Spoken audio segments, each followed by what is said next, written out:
Hey, this is Nick D, aka Mr. Mental Muscle, back again.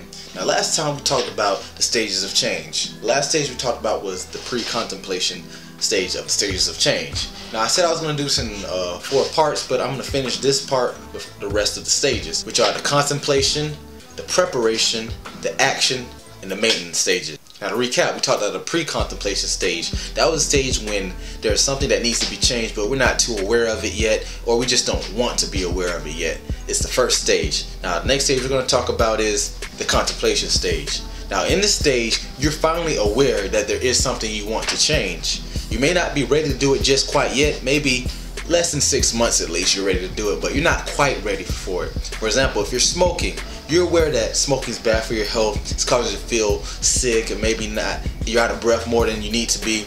Now you're like, okay, there's something wrong with this. Smoking's not good for me. I know this. I need to change it. You start thinking about it more and more, but yet you have not made a change yet. Of course, this brings us to the preparation stage.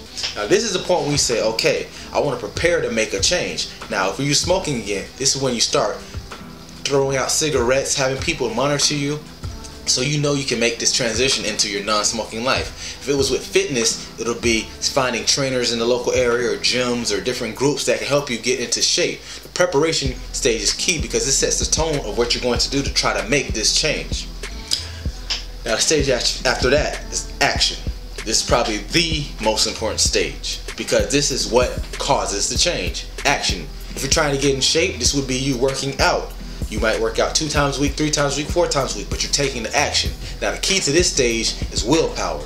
Are you strong enough to keep doing it? Because you know one time is not going to do it. And that brings us to maintenance. Now, say you've been working out for 3 months straight, and been eating good, been working out hard, but you know that 3 months is not really enough time to see a significant change, and you may not be where you want to be. And it's easy to get discouraged in the maintenance stage because, let's face it, our habits are hard to change, whether it's working out, smoking, whatever it may be.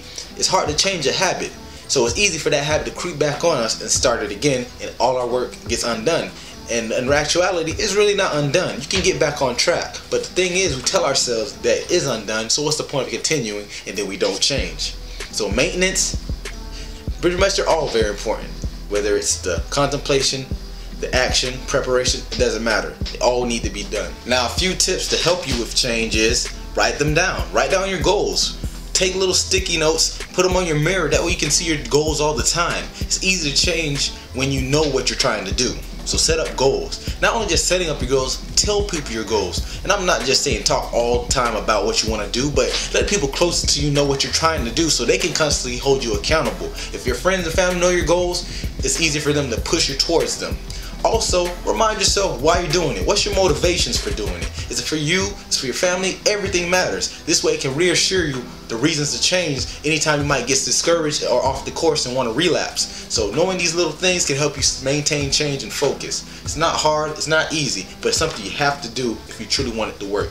And just to wrap it up with a quick recap, there's the pre-contemplation stage. This is a stage where you're not too aware or wanting to be aware of what needs to be changed. The contemplation stage is when you are aware of it, but you're still thinking about it. The preparation stage is when you're putting things together and planning out how you will change. The action stage is when you're doing what needs to be done to change. And the maintenance stage, making sure you do not relapse and go back to your old ways. So these are the 5 stages of change. This is Nick D, aka Mr. Mental Muscle, and remember, strong bodies, stronger minds.